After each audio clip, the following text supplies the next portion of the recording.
On est le 8 dans le mois de Tammuz.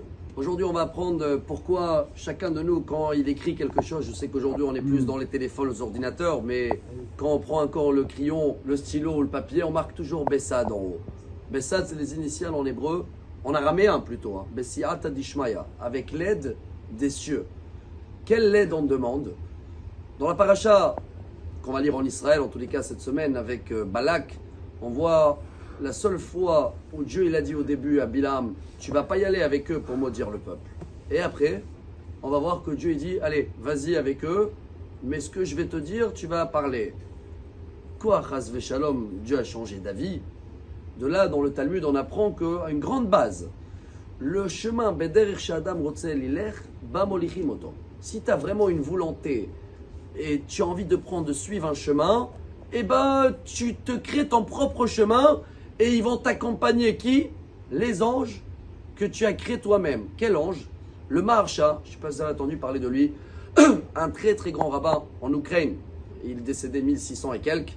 Rabbi Nachman de Breslev, il a dit sur lui, si on reconnaissait la grandeur de Maharsha, on aurait été embrassé la poussière sur sa tombe. C'est le seul qui porte le nom de sa belle-mère. Il s'appelait Rabbi Shmuel Eidels. Eliezer Shmuel Eidels, au nom de sa belle-mère qu'elle a toujours financé, elle a financé sa yeshiva. Et lui, il dit que quand on marque Bessad, ça veut dire que tout ce qu'on va parler, on va écrire, on va faire dans la journée, on va créer des anges, que ces anges-là, ils vont t'accompagner dans le chemin que tu vas prendre dans la journée, mais dans ton propre chemin, selon ta volonté. Et ta volonté n'est pas la même, parce que chacun, il a une vision de voir la vie qu'elle peut changer une simple question. On va terminer avec, je ne sais pas si vous vous rappelez, il y a quelques années, on avait partagé ensemble qu'ils ont fait dans la ville à Rotterdam, en Hollande, ils ont pris quelques personnes, ils ont fait un test. Ils ont demandé à chacun la même question. Combien égale 3 plus 1? Et ils ont commencé par, ils ont emmené une femme et qu'elle accouche. Combien c'est 3 plus 1? Elle a dit, je ne sais pas, c'est ou un triplé ou un quadruplé. Quatrié, je ne sais pas comment on le dit. Très bien. Bon, ils sont partis voir le philosophe. Ils ont dit, monsieur le philosophe, combien c'est 4, 3 plus 1? Il réfléchit, le philosophe, il a dit, ça dépend, si c'est des gens, c'est des objets, c'est des animaux, je ne peux pas vous répondre comme ça. Bon, ils étaient voir le monsieur de l'ordinateur.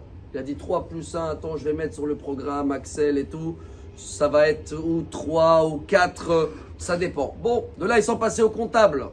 Monsieur le comptable, 3 plus 1. Il dit, ça dépend, c'est les rentrées, c'est les sorties, je ne sais pas quoi vous dire. Ils sont partis voir le physicien. Ils ont dit 3 plus 1.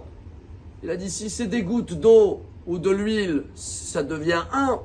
Si c'est de l'huile et de l'eau, ça peut être 2. J'ai besoin des éléments.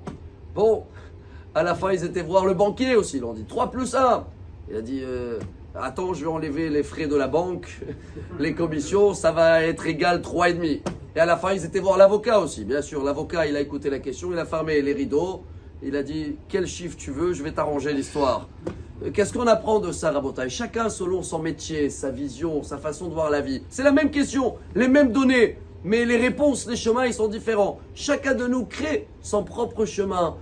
Dans la journée, il va créer son propre aide, Bessiat Adishmaya. Et c'est à nous de choisir toujours le bon chemin. Excellente journée. Amar Rabbi Elazar, Amar Rabbi Hanan.